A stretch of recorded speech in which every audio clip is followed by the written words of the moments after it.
quick shout out to Sunbasket for sponsoring this episode. When that black bear came up to my brother and I's camp, we were both frozen to death. We were terrified. This team, it's a family. Like, even at Defy, we're like, it's a family, but like, this is a family. Back in the Sacramento days, our neighbor almost got in a fist fight with our director. Shane, you go on runs. Yeah, and see, now that I have a mustache, if I come across a serial killer, they'll be like, oh, you're one of us, right? And I'm like, oh, no. And he's like, oh, Yeah, welcome to another SmoshCast in the safety of our own domiciles. That's right. Domiciles. We are extra docile in these podcasts. So we have to just right off the bat, we need to talk about Shane's look. So for those that are listening and they're not watching the video, which you can watch on youtube.com/SmoshCast, I believe that's the thing.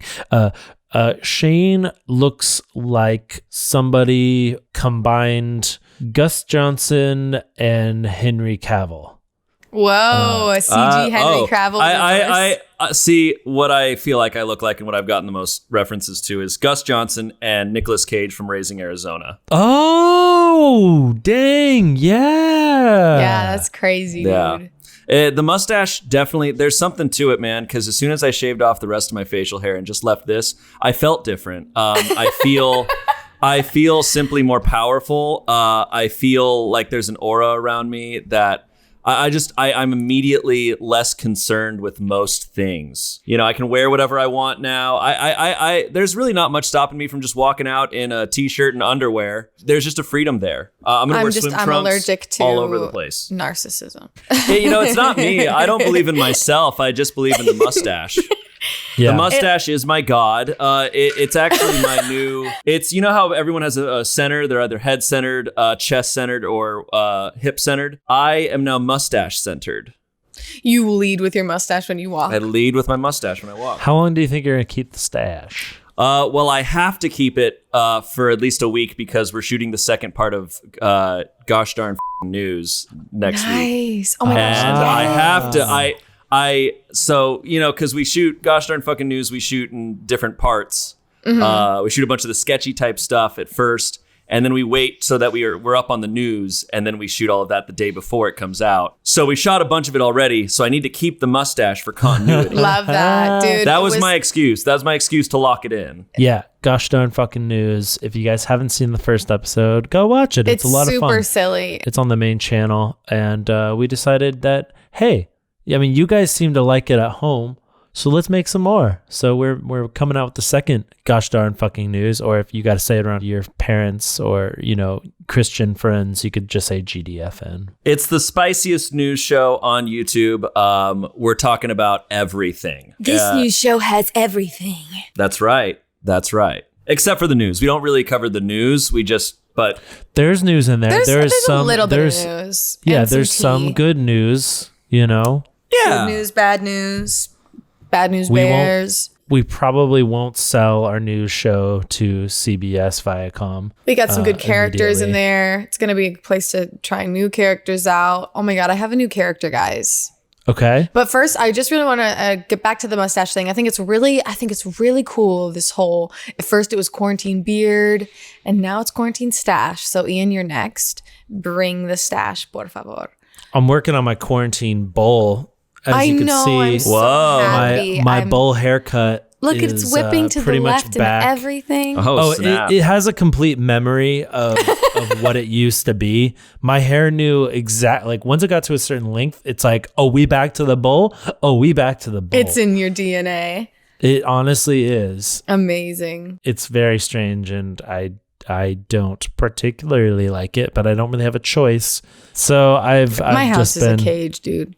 I mean, do you care to elaborate on that? Not really. Not anymore. No, guys, sorry, I don't lay on the sarcasm thick enough. But my sister actually saged my place yesterday. No more ghosts. I was a little scared of just like, I'm not convinced there's ghosts in this apartment, but if there was, wouldn't it be nice to clean them up and get rid of them? And also like, I've never really done like any saging or anything like that before. Like, I'm like, sure, like I believe in positive energy. Yeah. Shane, I saw that little snicker.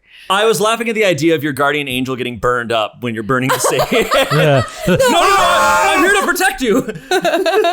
Yeah, they never say that. There could be good spirits in your house that you're burning away. I think so, but it's also like this place, like, since the work-life separation isn't really a thing anymore, and sometimes it can be stressful, and like I'm here all the time. I used to, when I wasn't home as much, I used to come home and be like, my place is so awesome. I love my home. But like, since I'm here all the time, I'm like, it's here. Whatever. I'm sick of it, everything. So I asked my sister to come and bring some sage, and she did a whole cleansing. And I feel a difference. I know it's kind of dumb to some people, but I don't know if it's like the herb just gives a positive smell or if there's genuinely like an energy change, but I feel good. And I rearranged my bedroom yesterday or 2 days ago completely. Oh, yeah? That feels really good too. Like change like that is so good. Did you put your bed in the corner like I told you to? No. I don't have my bed in the corner, but there was a moment in my life when I had my bed in the corner. Yeah. I did that at my old place. There's a certain comfort and security to being able to just kind of like crumple into the corner of a bedroom. Yeah, at my old place, I had my bed against the wall. And it feels safe because like in a way you're like less vulnerable because you're like in a corner. I just like flipped everything around and my decorations look really good. I'm excited. Putting your bed in the middle of the bedroom is king shit. It is royal as Space on all sides. Just put your bed in the middle of the room. Like Literally. not even just... Dude, that's some unrealized king right and there. if you get a circular mattress. You ever seen somebody with a bathtub in the middle of their bathroom? Oh, I've seen them. We have filmed in houses that have those tubs. That's some upper level king right there. Yeah. Talk about having a bathtub in the middle. Or when like the water comes from the freaking ceiling. Have you ever seen that shit? Yeah, that's crazy, dude. Like literally the water comes in from like it drops from like the ceiling. Yeah. It's the funny thing is that I know somebody that has one of those, and he lives in like this like ultra modern like house. And I saw his bathtub, and I was like, oh you got the thing with the water comes from the ceiling? That's tight. And he's like, yeah, actually I never use it because the water comes down and it's coming from such a height that it splashes everywhere. And I was like, oh, yeah, I guess that is pretty dumb. You would have thought that with, if you're going to have something that money, just that you would have prepared for. It's not asshole design, it's crappy design. Oh, I'm not aware, but yeah, crappy design is if it's accidentally sucks, and asshole design is when it's on purpose to screw over the consumer. Yeah, those are some Reddit pages that are pretty good. Oh man, I would love that. I just need water pressure, I want my head to just feel like it's getting whacked with water. Yeah. I want Poseidon to put on the boxing gloves and just to go to town. Bitch slap you. Yeah. I like the pressure. You guys so quiet today. Making Courtney uncomfortable with silence is Oh, I'm down for silence, but I just know we got a pod to cast, so. What if we just did a podcast that was an hour and a half of pure silence? Just breathing? Yeah, just heavy breathing. Guys, I think I'm officially the worst tenant at my apartment building. Gee, I wonder why it couldn't be all the screaming for videos. Yeah, I gotta beg the writers like Monica and Kurt and Cole and Ryan to please stop writing loud dialogue for me. I can't be screaming, calling someone a sociopath who needs professional help. Like in my apartment because the quarantine Sweet 16. I don't know when that video comes out yet. But have you gotten any complaints? Not yet, but the other day it was the day or a day or two after I had to do this really long screaming monologue. And I had a letter in my mailbox that was like from the company where I send my rent to. And I was like, oh God, is this like the landlord leaving a note? I'm so scared. And I took it. I was like, oh God, what do I do? Do I like text him and apologize after I read the letter? And I open it and it was just like a how to deal with COVID-19 flyer. And I was like, God, okay. But like even the neighbor that I like joke about, like, haha, she's so loud, she yells on her phone and stuff. Like I'm worse than her now. But you haven't had anyone like bang on your wall or on like no. People are more passive than that. I feel like people aren't super aggressive, especially in this complex. Everyone's like really nice, and usually if people are like truly bothered, they'll give you the old pound on the wall. Yeah. Like I was rearranging my room the other day and I was like moving heavy furniture and like dropping stuff. Like I'm the worst. I'm the worst. I'm pretty sure you're not. You're just very considerate. You got a job to do, okay? You know, sometimes you gotta make some noise. Have you guys ever understand that? Have you guys ever lived in a place that had like the worst neighbors? Ooh. Well, I mean, our neighbor back in the Sacramento days, our neighbor almost got in a fist fight with our director. Which neighbor? The scary ones across the street? The scary one that lived next to us. Oh. We were doing like an audition thing where we had to curse a lot outside. And it's like, we didn't write that. We were just doing an audition. And he like came out and he literally said, stop cursing. Whoa. He's like, this is a nice neighborhood. And, you guys better stop cursing out there. It's like, and how did a fight almost happen? This is a neighborhood of God. Yeah. He's like, this is a nice neighborhood. And it's like, bro, your two neighbors are us and the highway. Yeah. It's not the best neighborhood. It's not a nice, quiet neighborhood. There's literally 1,000 semi trucks that drive by the house. Do you think he was just like building up frustration from like months and months of hearing you guys being loud and filming all the time, and it was like this was the final straw? Or I think it was like our roommate threw parties at our house semi regularly. And you were the party house. The party house. But since he wore a suit for his job, I think the neighbor assumed that we were the people always throwing parties and around. And I think he was just going through some personal stuff. I think really like a lot of neighborly anger comes out at people, not because of the neighbors causing the problems necessarily, but the problems that are happening internally. That makes sense. Yeah, because I think he got better, and then when we moved out of the house, but we were still shooting there, all of a sudden he got like way nicer to us. He's like, oh, do you need me to move my cars? Because he would always park his cars like on the street. He got like super nice. But he did actually get into a fist fight with our landlord. That's awesome. Yeah, that's metal.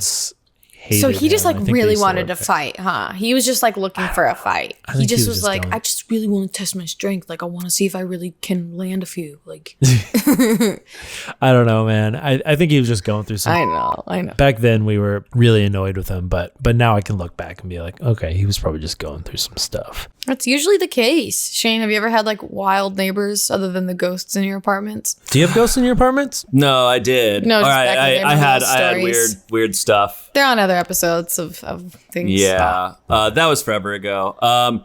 Here, I've definitely heard people yelling like a dog was barking a couple weeks ago, and someone was like, "Shut your dog up!" Like, come on. And then I did hear my landlord get in a fight with some guy, and the guy like called her a bitch and all this stuff. People can get mean here. That's at your current place, like that's at my current place recently. Yeah, I'll just sometimes hear it, and I'll just quarantine, be like, man. Tensions are running high. Yeah. It doesn't happen too often. Overall, I have only once when I first moved in, I was putting up frames, and it was like later in the night. It was like 9:30, 10. So I get it, and my landlord knocked on our door and was just like, it's really loud. That was all. But I think that's because it's like hammering against a wall really goes to the next wall. Whereas if you're just like being loud, it doesn't always make it through the walls. I don't know. I hope not. Yeah, I've gone out into my courtyard and seen a couple tenants there and being like, hey, sorry about earlier. Like my job requires me to do blah, blah, blah. And they're like, I don't care. But it's like two neighbors that don't live directly next to me or below me. Everyone in my complex is really chill. They all seem like to hang out and talk. And like there's a young mom who was below me. She like gave me banana bread one time that had chocolate chips in it. Oh, shoot. They're really sweet. And she has like a dog that I might, when things like when it's not like super like, oh, I don't know if it's okay to pet dogs right now. Like maybe I can offer to take care of her dog sometimes for her. Take it on walks when she's too busy. You just want a fur baby. I literally have not touched a dog since can't even remember, since before Australia. Like, it's been months. I'm telling you, man, just come through. I'll put my doggie out front. You could drive by, pet my dog. She's relatively clean right now. I gave her a bath. You did give her a bath. I saw. Good job. She lost like 30 pounds in fur. Do you ever, you should get like those brushes that you get to like comb out the fur. It's so satisfying. That's what I did. Those like little metal combs. Mm-hmm. Nice. And it's got like little buttons, so you like you brush and then you. Anyway, we're talking about dog fur. It's not important.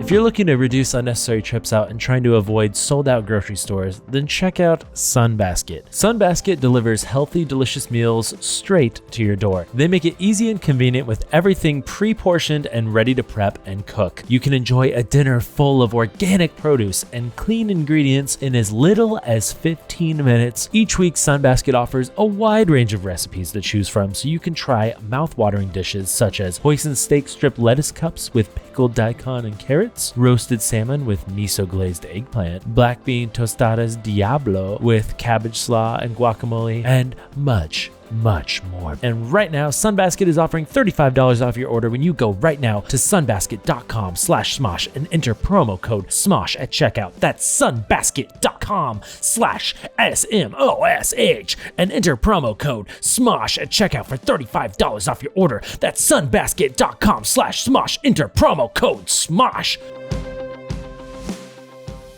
So, Bort, you've been through a year of trials and tribulations that you've kind of, I mean, we've talked about it a little bit privately, but we've, out of respect for you, we've just kind of kept it out of the internet's view. Yeah. But you've been dealing with some like health stuff. You're now in a better place. Yeah. You feel comfortable talking about that now. It's crazy because during all this wild, insane pandemic stuff, some people found an episode of Why We're Bad, like me and Shane's show, where I'm like, guys, 2020, I'm gonna focus on health. It's gonna be really important. And like everyone's like, she knew what was gonna happen.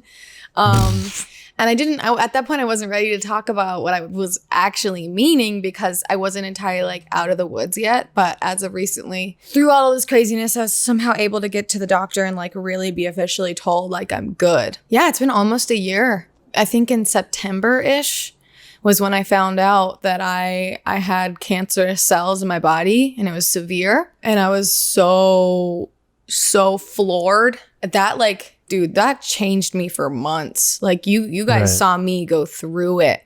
Shane was like right next to me as I was like figuring stuff out in the office. Like it was during a work day. Actually, I almost wish Monica was here because I had gotten my checkup and Monica and I had gotten lunch. And we were driving back and I was like, oh, phone call. I'm sure it's going to be fine. And I answered on speaker and my doctor's like, hi, we got some test results back. And it was like, oh, and Monica was like, oh my God. But yeah, it was really scary. I mean, like, and this is lady business stuff, right? This was, yeah. So I had, they were concerned that I was going to have cervical cancer. They found precancerous cells in your cervix. Yes. And it was severe. It was like, I forget if it's T3, what they call it, or like C3 or something like that. But it was really frustrating because she would use like severe and like where the doctor would use those words, but then she'd be like, but like no rush. If you want to like come in and we can figure, I'm like, we need to figure this out now. I was like, there's no way I'm just sitting on this, even though I ended up having to like just sit and deal with it for months because I wanted to get another opinion from another doctor. And it was a really good doctor, but I had to wait like 2 months for my appointment. So it was just like 2 months of like knowing that I had and it's just so scary because like it's not something that you can see. It's not like a wart on your hand where you can like look at it and be like, oh, this isn't too bad. It's like you're just kind of left with this constant shadow of something that you have no idea if it's so bad. Exactly. That's why it's so important to get your regular checkups, because if I wasn't going to that doctor, I would never have known. And who knows what could have happened, because I ended up that second doctor who was like a little bit better bedside manner and a better communication with what I was dealing with, and he made me feel a little bit better about the situation, agreed like, yes, this is something that you should get surgery for and like get this thing removed. Because it was like, yeah, it was just like, oh God, it was such a, and I also like I was dealing with a phobia of like medical exams, like just like for some reason it was just felt super invasive, and I was having panic attacks just like thinking about it. Well, it is super invasive. Yeah, it's awful. I mean, there's you know, even during there's like no shame in that. Even during like preparing for the surgery, which was my first surgery in my life, like I never had anything done before, like even just sitting there with like the tube in my arm. Ugh, God, I hate the idea of things that aren't my body in my body, you know? I totally agree. Like I've had the IV. I think I've only had 1 or 2. But it's so gross, and I think the problem is I think about like the internal, like the needle being inside me, like why? Like what if it breaks off or something? And it's just there exactly. I think like what if I jerk my arm and it rips out, and it's so funny because you know, I was with Pam for a long time. She's been through a million medical things, and she's just like she's no biggie about it. She's just like, so what? She's got the golden giant belt of medical, like. Yeah. So it was so funny because I'm such a freaking weenie about that stuff. But yeah, I mean, like, I don't think there's any shame in like being afraid of a procedure like that. Yeah. I think most people are I was afraid like, to go through something like that. I knew when I was first figuring out that these cancerous cells were like in my body, I was like, crap, I'm gonna have to go through multiple like exams and figuring out what this is. And like this phobia, it was getting to the point where like I'd be in the office and crying and like my heart, like my entire body shaking because I was so afraid of the exam. Just it felt like so invasive, even though like it really isn't, like in a lot of ways it's just not. So I decided to go to the hypnotherapist, like because we had Andrew and Cole on from Podcast But Outside, and Andrew talked about his hypnotherapist who helped him with his fear of flying. So I was like, you know what, like I don't know how else to like get over this fear. So I ended up asking him for the info, and I went, and it was such a bizarre experience. And I really felt like, oh, this is working. Like, and I would listen to this tape every night, like to try and get rid of this fear. And like, it didn't work. Like I went to that second doctor and I had the worst physical like reaction to being like checked out. Yeah. By far, my entire body, like it made it difficult for him to check things out because my body was just like not allowing anything to happen. Like, yeah, I mean, it's a trauma. Yeah. You know? And it's not like I have like, listen, I've experienced scary things in my life, but like nothing severely traumatic to like mess me up like that. I'm very fortunate to not have experienced anything, but it's like my brain, man, like sometimes my head just like will be in a spiral of thoughts, and like I will just get myself into like a fear. Like I ended up like getting into CBD to help me calm down before appointments, which I now totally trust because like lately, like I had did it before going to the doctor to make sure I was all good. It just makes me feel calm, and I'm severely more relaxed, and I'm not like crying or anything. But yeah, I had to have that surgery. And like that was around the time when we were like filming the Fears shoots, like with Olivia and Shane. And I was originally supposed to have one because I have that weird fear of like my belly button being reopened. And we were like, yeah, we'll do a video. We make it look like we're opening up your belly button. And I was like, oh, okay. But then like I realized the set was a hospital bed. And I was like, oh no, like thinking like, maybe I can push through it and like still do a good video. But like driving to the shoot, I was like, started crying. I was breathing heavily. Like I couldn't calm down. And I was like texting Matt Rob. I was like, I can't do this. And like, I had to like go to therapy that day. I like literally was like not okay. So yeah. And like we also didn't, video. We weren't familiar with the sort of, the phobia with what was going on in your life in regards to like you being afraid of like medical, because we don't want to trigger people's like, you know, traumas that are associated with something like that traumatic. Like Shane finds dolls very scary and creepy, but I don't think doll has ever It's not a phobia. threatened his life. Yeah, it's not a phobia. So yeah, I mean, if we knew about that, I wouldn't put you in that situation. I mean, Yeah. Did And we go a little far with Olivia? Yeah. The problem is we psychologically speaking, we went about treating a phobia the worst way.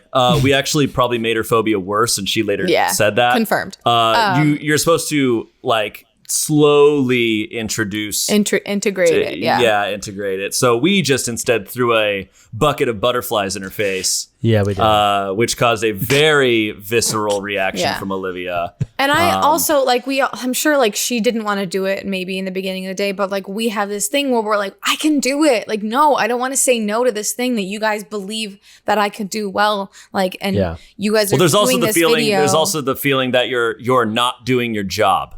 Yeah. If you refuse. Like, God, I'm too scared to flip burgers today. I can't. I gotta go home. Like, right. It doesn't feel good. Yeah. In Olivia's case, we leaned a little too far into the entertainment value and less into, because like with yours, Shane, it's like we were creating something kind of silly and we were able to go overboard because we figured dolls make you uncomfortable, but they probably don't make you break down. Mm-hmm. We knew Olivia was afraid of butterflies, but I think we might have gone a little overboard with, building a giant 6 foot tall butterfly poster, enclosing a room where there's a bunch of live butterflies flying around. I still haven't seen the video. I can't. It seemed a little bit more what we should have been going for when we all went in there with her and, sort of had her open up a box and kind of see like one butterfly. Like, look at this. And it's like, it's very nice. And it's just a nice little bug. And it's going to fly away and it's not going to harm you. That's probably the direction we should have gone in. With Courtney, we knew she was belly buttons make her uncomfortable. So the plan was going to be take this like telescopic camera and put it into her belly button to show her like what's in her belly button. And then what we were going to do is then switch the video feed to like something that would make it look like it was opening up. And luckily, like Matt Rob was cool and they wanted me to feel comfortable. Like they really were doing everything that they could to like make sure I was going to feel okay. Like they told me that was going to happen, like leading up closer to it, because like the closer we got, the more afraid I got. Cause like I literally in the beginning was like, oh, I'll be fine. It's literally fine. But you don't really realize it until you're like almost in it. When it like hits you like, oh, this is really happening. And like speaking of that feeling, like when I was first told, like it's crazy because they were like, hey, we got some results. We just would like you to come in and talk about them. And I was like, what the hell does that mean? And like, I was like, no, like tell me now. And like, finally they let me know like what they found. It is such an earth shaking feeling of like, this can happen to me. Like growing up, like I always, whenever my family got sick, we never went to the doctor. I always felt like my family had good, strong genes where like we could always like overcome anything. Like we don't have like a history of like cancer really. I mean, a little bit like breast cancer stuff on my dad's side, but like I just like never thought anything like that would ever happen to me. Like I never thought that would be the thing. It was severely existential, but like I was so lucky because like people like Shane and like Olivia were checking on me, and like Damien was there for me as well. Like Olivia was the first person I called because how we joke about like you have HPV on like try not to laugh and stuff like that, is because like she joked about like she went through that kind of stuff in a different way way back. And so like I called her and I was crying so much that day. I was like, because Mythical has like this little patio that people like to work on, and I was just like sitting out there dealing with it. And then months later I had my surgery, and like that was so weird. Surgery is weird.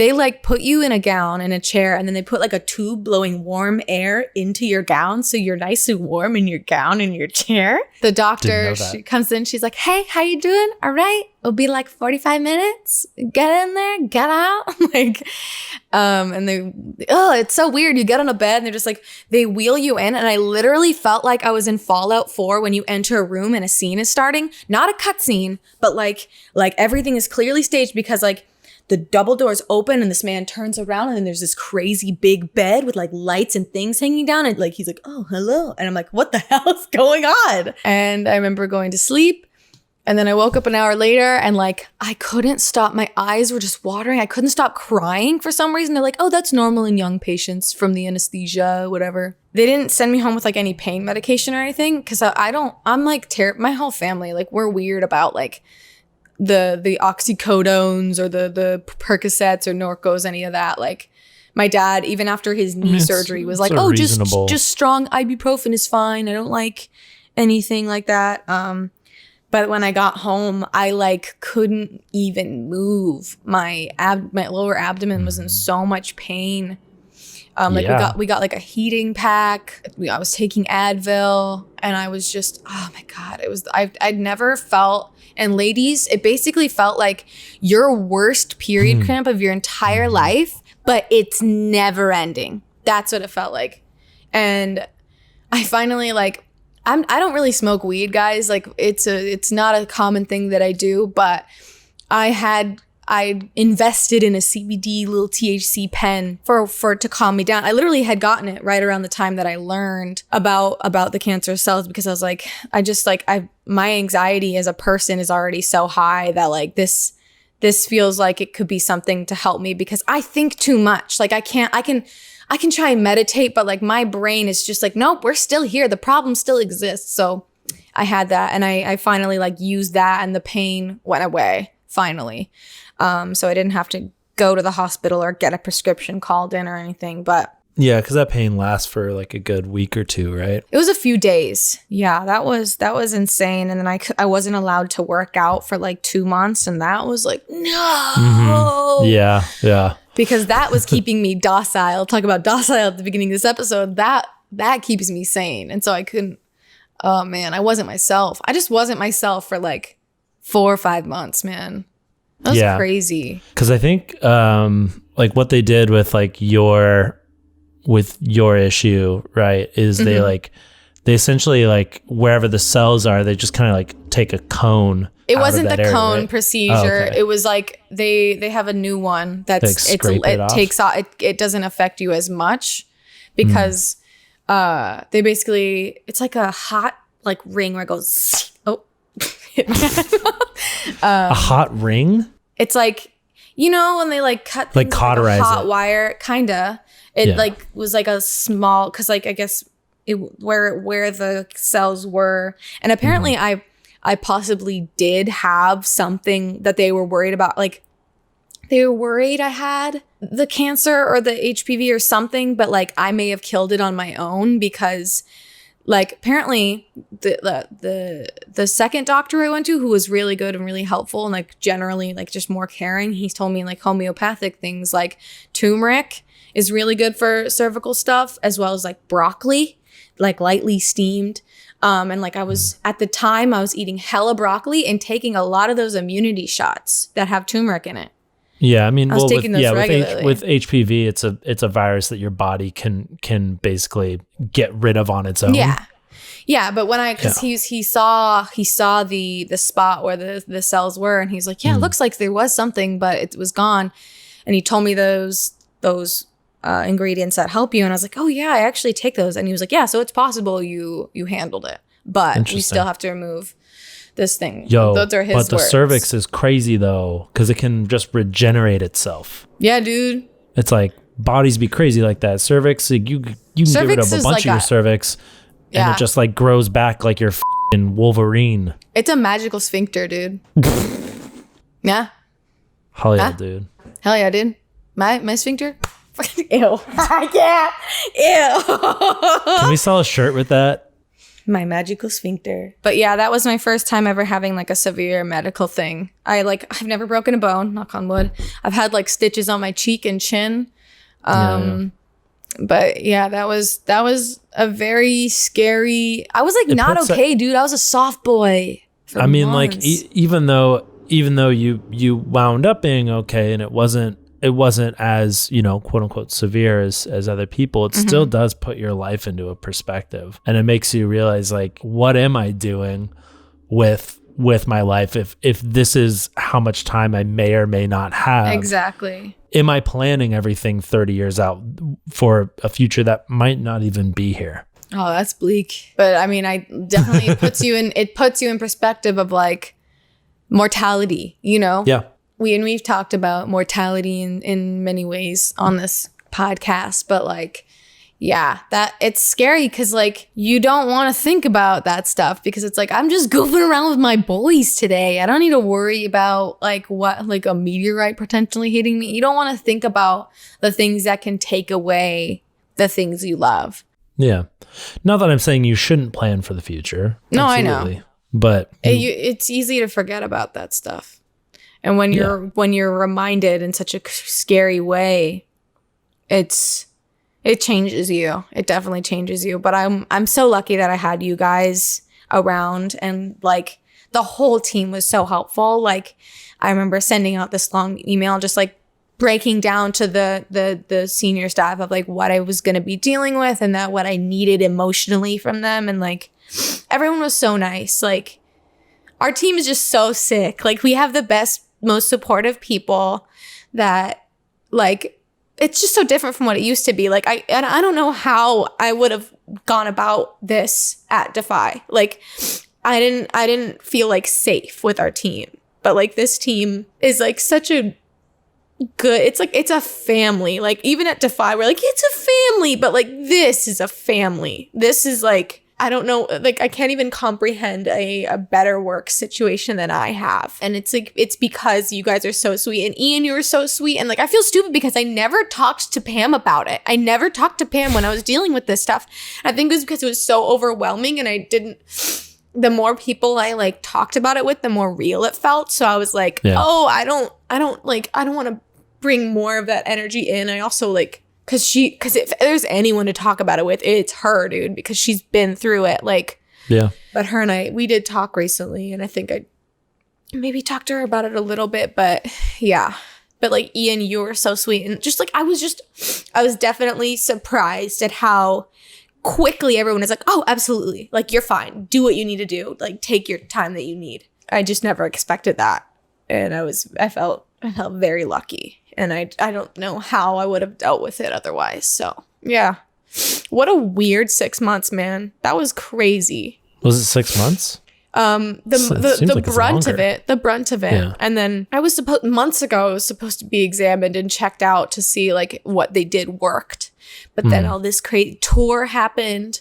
Australia happened, and now this pandemic. So like, finally my doctor was like, okay, let's just get you in here. Like, I had to go through multiple waves of having my temperature checked just to get in the building. But you got checked out and you're all clear? Got checked out, and it's I'm out of the woods, baby. Whoa.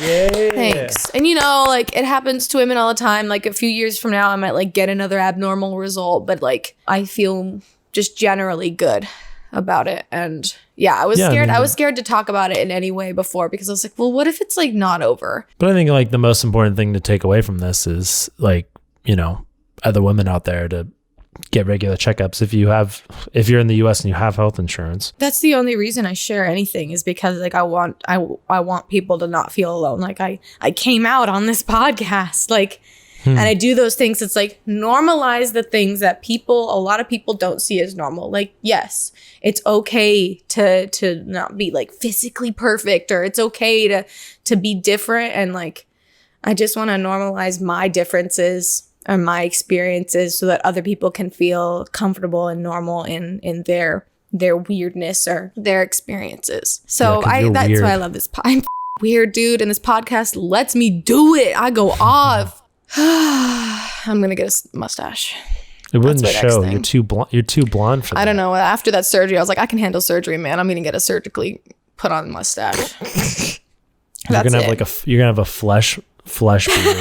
Mustache transplant. Cody Ko has a mustache too. Yeah, And he's does getting, he apparently did a video where he has his fans roast his mustache. But I was just listening to their Tiny Meat Gang podcast, and like, apparently Cody went surfing, and like, some dude went up to him and was like, hey man, I've been staring at you a lot. I'm really sorry. I'm just really high right now. And like, your mustache is like the perfect dad mustache, man. And I'm trying to get like you. So just want to let you know I like what you're doing. And Cody was like, that's all I needed to hear. I'm keeping this mustache forever. I feel like there's been like a group of YouTubers that have been attempting the stash. It's a great time to mess around. Because I know Matt Watson did it. And I think he got roasted pretty hard. Matt Robb, just thinking of mustaches. Him and I have been competing lately. So we both have our Apple Watches. And so like with the fitness feature, you can compete with your friends. And for the first couple weeks, I was winning, but he's been kicking my ass. He just beat me this week. Apparently because he's doing 100 sit-ups, 100 push-ups. He's doing the freaking one-man punch workout, dude. One-man punch? I like that. Or one punch man? Yeah. I like One-man punch. Just punch one man. Yo, I took one-man punch. That's all it takes. One-man punch. Yeah, no, Matt Robb, he's not really like telling anybody. No, he's like, I want to see what his quarantine bod looks like. after talking about working out, my stomach just gurgled. It was like, your stomach's just like, ew, no. Yeah, because I had that thing I was saying I wanted to be last season of Parks and Rec, Chris Pratt, but I've been kind of failing on that, to be completely honest. I mean, you need steroids to do that, so. Oh, is that what he did? I think I'm not gonna like make an official claim, but like I'm pretty sure a lot of the people who had to get Marvel bodies like super fast didn't do it naturally. Like no way. Shane, you seem to have something to say about this. Yeah, you've been having that. Well, it's that post from what's his name, Mac from It's Always Sunny. Oh yeah, he made a perfect post where he's because he got all buff after being Fat Mac and was like, guys, it's super easy. All you need to do is have a personal trainer that you work out with 3 hours a day at minimum, a nutritionist who designs all of your meals and also like all this stuff. It's whether or not the you fitness need, expert who did Magic Mike. Yeah, whether or not you have, and yes, probably a lot of them have some version of human growth hormone. It may not be literal anabolic steroids, but they have, at the very least, even if they're just working out naturally, they're spending a lot of money, or they have people spending the money to get them a team that will, and also that gets to be their job. They get to work out all day. Like it requires an athlete's regimen to look like that, and no person has that time. That's true though, because like also isn't like building that kind of mass. Like you also just have to sleep a lot as well. You have to eat like every 2 hours to eat a or lot something. and sleep a lot. Yeah. Depending so, on your. My friend, I have a friend who was a friend of Taylor Lautner's back when New Moon was getting made. Yeah, and when he was told. Yeah, he was. What was the backstory on that? So he was going to get recast by the lawnmower guy in Desperate Housewives. That was he was going to get replaced, and they were like, unless you gain 40 pounds in the next 2 months or 3 months. And so my friend who was in an acting class with him was like, yeah, he had a bag of hamburger patties or like just something that he was just eating like constantly. And it's brutal. It's so much work. And it goes away immediately too, because I saw him at a premiere a couple of years later and like he slimmed down hard because like it just goes away. It just goes away so fast. Yeah. Like I watched this documentary about wrestlers called Beyond the Mat, I think it was. And it was just kind of following like this obsession with like being just gigantic, and how like way back in the day, like, you know, bodybuilder men just kind of looked like ordinary.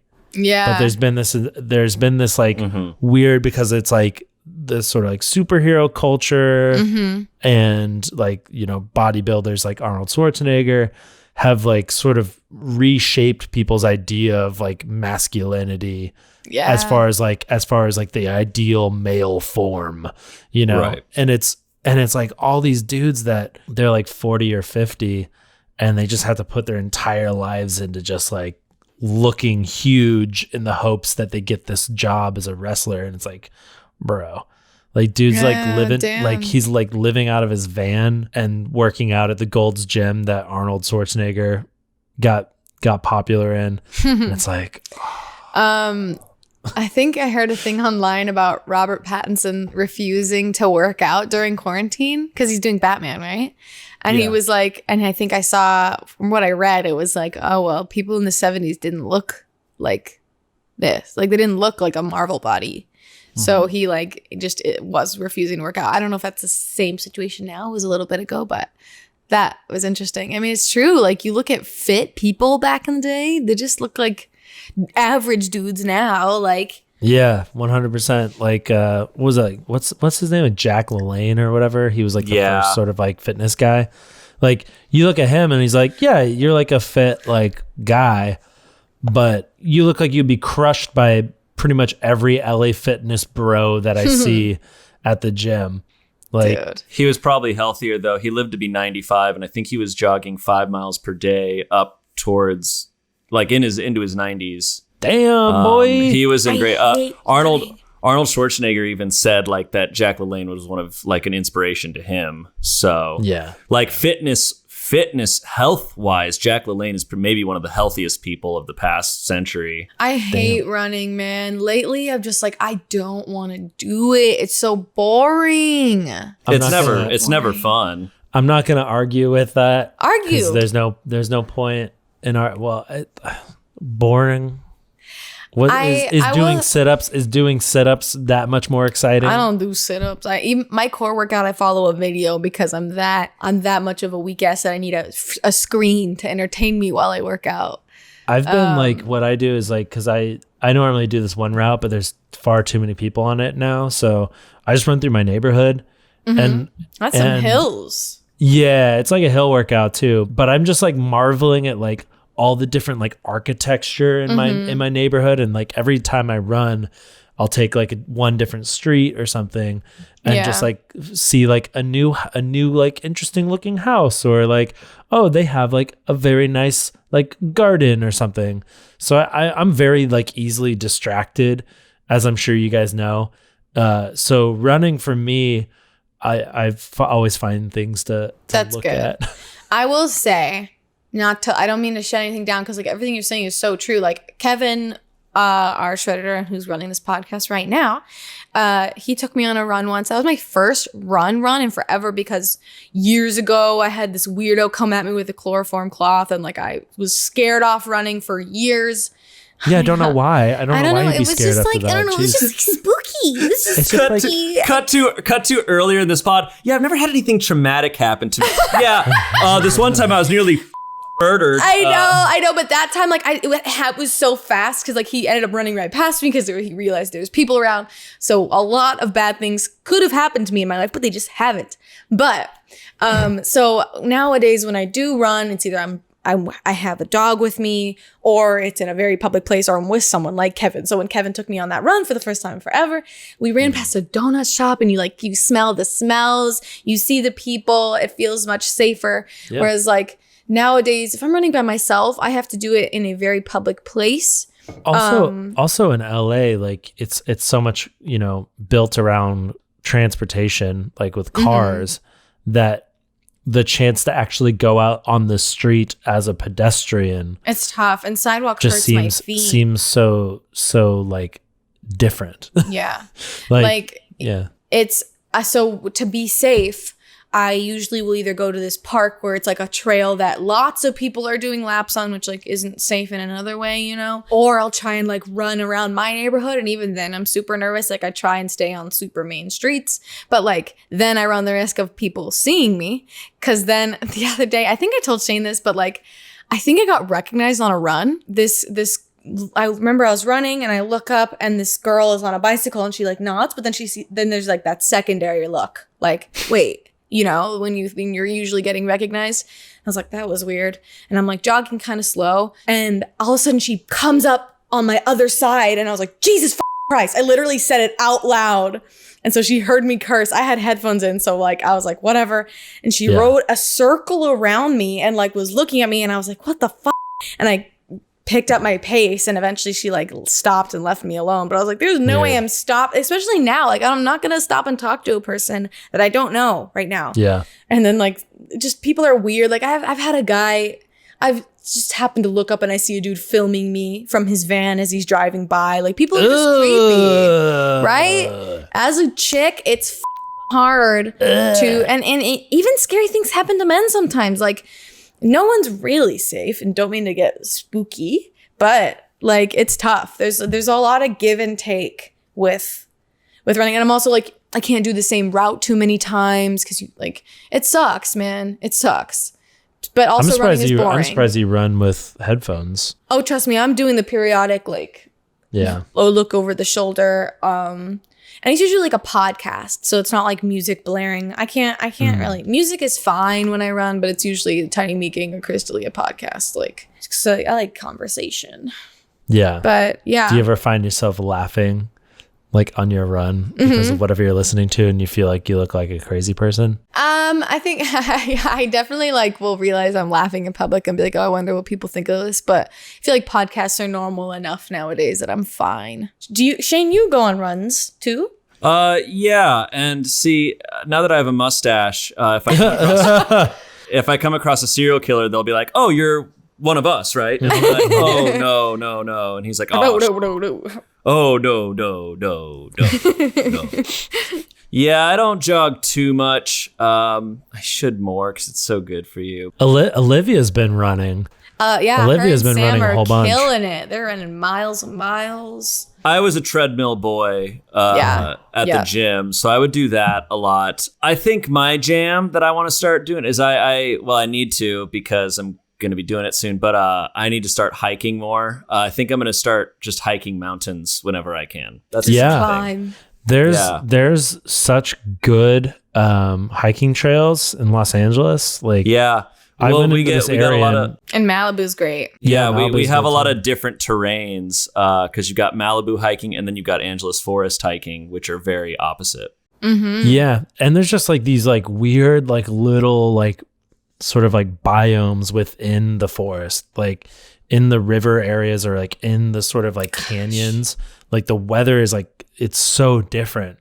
I want to go like cliff diving, man. It's I went on this hike last week. It was probably the best hike I've done in Los Angeles. Like, it was so cool. Damn. There's a huge waterfall, like the one behind your head, Shane.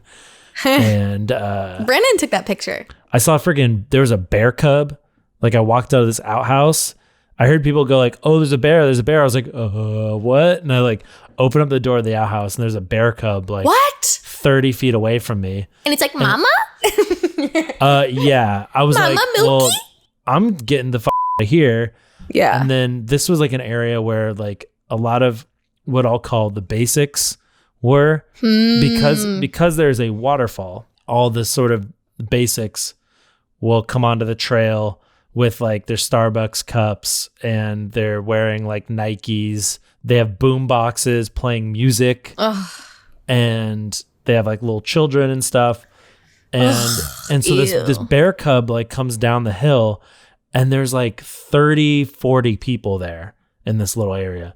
And they all start like crowding to see the bear. Oh. And I'm like, yo, all right, this is a wild animal. And also, like, the number one thing that you should know that you probably don't because you're a basic is if there's a baby bear, mama bear is nearby. And that's one of the only times that like a black bear will be aggressive is if you're near the baby. So get the out of here. Like, and everyone was just like standing around taking pictures. So like, I'm like, no, I'm not going to be a part of this. So I walk away. Wait, did you actually try and tell them to leave? No, there was just like people, but I was then like, damn, it's a Papa crowd. Ian coming in. Yeah, it was a crowd. So I wasn't going to. No, they would have beat your ass. Yeah. Yeah, a lot of them probably could. So I was just like, no, like, let's get out of here. Like, this isn't cool. So we start walking away, and this mom with her kid is walking down the trail, and I was like, heads up, there's a bear cub And she was like, a bear cub? Where? Like she wanted to see it really bad. I'm like, lady, that's not the freaking reason why I told you have a small child with you. Yeah. People are just idiots, That's rough. man. It bothers me so much. A person is smart, but people are dumb, bro. I think just a lot of people just don't have the experience. Maybe they just didn't grow up around nature. Yeah. Or they just don't respect it. It's not a zoo. They're not there for your entertainment. Yeah, I might be a horse girl in the big city now, but I grew up camping quite a lot, so that stuff I already been new, And Shane's a mountain man, pretty much. Him and his brothers hike big ass mountains every year. Yeah, I am a full believer that anytime a wild animal kills someone, you know what? That's them. I've said before, if I get killed by a bear, I'm like, you know what? Nature got a W, and I'll it's fine. It's fine. There was a tweet I saw. God, I wish I know the account. It was like, if I get killed by a bear, can someone take a photo of it standing next to my dead body? Oh my God. No. I had a scary thought from my encounter. It was like a couple nights ago. I thought about it, and I was like, what would happen? Because that bear was really close to me. What would happen if the mama bear chased me into the outhouse, and my only option was to jump down into the because it was a pit toilet. It's like, giant, I've never experienced that before. Like where you poop into a giant chamber of just like other people's feces. I was like, would I have the balls to jump into a giant, like 10-foot deep pit of poo-poo and pee-pee? What about playing dead? Like, is that no longer a thing? That's for grizzly bears. See, this is why we need your knowledge, Shane. Playing dead is like black bears. You see black, fight back. You see brown, lie down. You see white, good night. That's no kidding, because a polar bear is just going to kill you. You need it. That's why, like, legally in certain parts of Canada, you're legally required to have a rifle on you, because polar bears will hunt and track and kill people. Yeah. Whoa. I was reading up a little bit about bears after that, because it kind of it made me realize that I wasn't as prepared as I should have been. But the basic thing is try to, if a bear is coming towards you, you want to look it in the eyes and yell and throw stuff and not back down. Yeah. You don't want to show submission, because it could be testing you. If it's just not to feel the waters. Yeah. And they say if it actually attacks you, what you want to do is lie face down and cover your head and cover your neck, cover your head, and try to prevent it from tossing you over. And I said, and then it said, if the bear doesn't stop and starts to eat you, then you fight back. I'm like, how am I supposed to know when it starts to eat me? Isn't it too late at that point? I guess you just start feeling it. It's like, okay, this isn't just getting me my leg away is as a entirely threat. in its mouth. Yeah. You're no longer a threat and you're a meal. That's when it's like, it. I just got to try my best. That makes sense. But they were one of the things was you want to lay there and wait and make sure, if the bear stops attacking you, don't get up and leave just yet. Wait maybe 30 minutes. I'm like, if you were attacked by a bear, you don't think you're going to bleed out in 30 minutes? It's like, I don't think I can wait 30 minutes. If you start feeling it pouring salt and pepper and oregano on you, that's when you turn around and start. If you feel putting a dry rub and opening up a can of broth, that's when you're Exactly. You hear it chopping up carrots and onions behind you and if you start feeling him carrying you to a frying pan, if you start hearing the Benihana chef saying, yeah, bring it over, that's when he's if you hear the bear bring out its good knives, it's ready to eat. If the bear makes an onion volcano on your back. If you hear choo-choo, ding, ding, ding, ding, ding. Fun fact, Benihana was started by Steve Aoki's dad. That's what I heard. I don't know if it's true. If you hear the bear starting to crack open garlic, turn around and start punching in the dick. Nice. I can't imagine having to fight a bear, because when that black bear came up to my brother and I's camp, we were both frozen to death. We were terrified. Yeah. It was. I didn't even look. I didn't even want to get up and like look through the hole in the tent to see it, because I was just like, no, because you could startle it, and yeah. Yeah, I mean, so it probably Steve it knew we were there because it could smell us from a mile away. But. Yeah, but Guys, this is important. Steve Aoki's dad did start Benihana. Guys, the most important He also thing, used to be a wrestler. Guys, confirmed pretty a badass. wrestler started Benihana, and a wrestler now invented a place where they wrestle food with their knives in front of you. if Steve Aoki gives a bear the go-ahead to start chopping you up, that's when you turn around and punch him in the dick. Sorry. That's right. Continue. It's time for Shoot Dude? It's time for a shoot, dude. Okay. Shoot, dude. Shoot, dude. Shoot, dude. Shoot, dude. Shoot, dude. Shoot, dude. Shoot, dude. Shoot, dude. So this shoot, dude, comes from David. David says, so a few years ago, I was home alone enjoying some quality adult videos on my phone. I'm guessing he's referring to like rated R movies or something. Oh, so he's watching porn. Okay, so he's home alone watching porn. Probably just like a PG-13. Probably I've never seen Terminator- that Home Alone movie before. He's watching Terminator 3 is my guess. As the video was approaching its climax, the audio suddenly stopped working. Confused and disappointed, I turned the volume all the way up. To my horror, I hear my mom pulling into the garage and can hear the sounds of my video playing through the Bluetooth in her car. It's awesome. We didn't make eye contact for the rest of the night. Shoot, dude. That's awesome. That is so awesome. A shoot dude. That is a hardcore shoot dude. I can believe that one. Bro. I for sure believe that one. I've heard stories of that happening to other people before. I will say my like sound bar sometimes I think a neighbor tries to connect to their speaker and accidentally connects to mine because my TV will cut out and then I'll hear super quiet like Fleetwood Mac. And I'm like, what the Oh, that's probably just Shane and I listen to Fleetwood Mac. pranking? Yeah, just listening to rumors. No, I mean it was like Fleetwood Mac vibes. It wasn't like actual, because if it was, I would have turned it up and been like, screw the TV, this is great. But like, yeah, it's Bluetooth speakers be wilding out. Dude, that's crazy. That so sucks, dude. if you got a shoot, dude, send it to shootdude@smosh.com. That's SHOOTDOOD at Smosh. .com. Has that ever happened to you guys? Anything like that? Porn stuff? I mean, porn incident or Bluetooth speaker incident. When I first got that portable Bluetooth speaker from VidCon, I tried to hide it. It was one of our shoots. I tried to hide it behind some people and then play fart noises through it. Where was this? VidCon?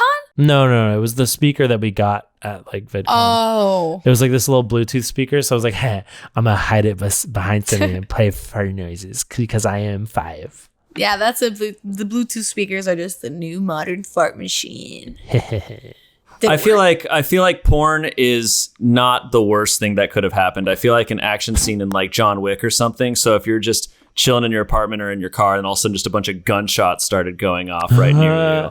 Oh my God, that would be terrifying. Your mom's just like, oh! But I would have had the same reaction if I heard porn anyway. You just hear those sounds. You never just have fucking ghosts? Fuck ghosts. Ghosts that are just fucking? No, my ghosts are all just single and lonely. Yeah. They're like, Yeah. when will my husband return from war? Also, I'm dead. Yeah. Have you guys seen A Ghost Story? Dude, that's Just a like movie. any ghost story or the movie Ghost Story? The movie A Ghost Story. I don't think I have. It's Did you describe it? You just described it as a movie. a movie, A Ghost Story. I did describe it. It is a movie. It is a weird one, man. It's very like stuff. It's very like it's not it's not scary. It's very like art house. It's like Casper the Friendly It's Ghost? Casey Affleck with a sheet over his head, standing around in a house, and it goes through time. And it goes through time. Weird. That sounds cool. It's a weird one. Is there porn in it? Is there sex in it? Yeah, I'll only watch it if it's porn. There might I only be a watch little, porn ghost stuff. Yeah, it's low on the porn quotient, but it's it's a slow movie, but it's worth checking out. It's very interesting. Can't do any other ghost stuff. No, other I than don't like sexy I don't ghost like stuff. scary I don't like scary spookies. I have don't never like seen that. Paranormal Activity. I can't do I couldn't even get through 15 minutes of Haunting in Connecticut. Like, I'm a little wussy weenie boy. I watched the first Paranormal Activity. It was pretty fun. Second one's even better, I think. Really? Shoot. You guys Yeah, like it is. those? Oh I yeah. don't. But I did like Paranormal Activity. I did watch the comedy version, Scary Movie 3 and stuff. Remember when they tried to replace Anna Faris with Ashley Tisdale and it did not track? Ooh. I didn't know that. I've only seen the first one, so I don't. I remember the first ones. Scary Movie 3 was the best. Everyone knows that Meet the Spartans is where it's at. That one was so bad. Dude, that whole genre It was is bad. so It was- rough. Yeah, well, because Like- it wasn't even like parody. It was just referencing like, oh, there's Carrot Top. Oh, Here's there's the kicking pit. there's the Taco Bell Chihuahua. Bro. Yeah, it was a dark time in movies. But I feel like it'd be really interesting to go back and watch it now because now it's all this like now it's like a pop culture time capsule. Like yes. each one of those Can movies. we react to those? Like, because aren't we thinking about doing something like that? Like Yeah, streaming we could streaming potentially. movies, and we're talking about doing that in the future. We think we're allowed to talk about that stuff, right? Not yet. Not yet. But anyway, I think we've said enough to tease whatever. Yeah. But Yeah. reacting to movies is our dream, bro. Cringy movies. I would love to react to cringy movies. I want to make you guys watch Grease too. Yeah. But yeah, that whole genre. Freaking, what was the Twilight, the vampire, not another vampire teen movie or something where they made fun of Twilight? That one was so there was ridiculous. there was the 40-year-old virgin who knocked up something and felt super bad about it. I didn't even know about that one. It's like the closest mainstream movies will ever be to YouTube. Like that was the most YouTube ass thing. It was parody comedy in a movie. Like So bad. bad. But there was an audience for it. There was, Man. man. I was low key that audience, but like even I was like, this is just so garbage. Like Meet the Spartans was so bad. Okay, so this was the name of the movie. The 41-year-old virgin who knocked up Sarah Marshall and felt super bad about it. Yeah, all those raunchy comedies, they would come out with like the DVD version that's like extra stripped naked version. Like Yeah. Yeah. so And that was the So one that gross. I really wanted to see as a kid. I was like, what does it mean? are there like twice as many boobies? Is a pee-pee in it? Is there two peepees? Are Is there it twice as pee-pee many in it? peepees? Because like I was too scared to Google penis. So Yeah. I was like, this is gonna be my chance. You know, I just realized I don't think I've ever seen a butthole in a movie. Sorry, let's just leave it. I'm just gonna leave you guys with that. Please rate our podcast on iTunes or any of the other podcast listening things you're listening to on. And please rate Shane's mustache. We in the love you so comments much. for those And- who are watching. And also, if you have seen a butthole in a movie that's not a porn, leave it in the comments below because I don't think I've ever It's seen one in a illegal. movie. It's I don't think illegal. I've ever seen one. If they could show a vag and they Death could show a penalty pee. illegal. Why can't they show a butthole? I think Comment, in my let's big get the fat Greek hashtag. wedding. Let's get the hashtag going on Twitter. Show us the hole. Show us the whole. We need to start. That's the new campaign. Let's start a Should we revolution. be the first filmmakers to have a movie with full backle, not full frontal, like full backle? Yes, we're starting this. We're starting this. Okay. We're starting a petition for a movie where Danny DeVito is standing facing away from the camera Full and he just spreads cheeks. Show us the Danny DeVito Show us the hole. whole. Show us the hole. Hashtag it. Make it happen. Love you so Wow, much. we're Get talking all the about new sphincters, Smosh. full Get all the new circle. Smosh merch at Love Smosh.store. There's some real great stuff. Love you so much. Thank you, Love Shane you and Courtney. guys. I'll Thank see you you. guys next time. Much love. Bye. Goodbye.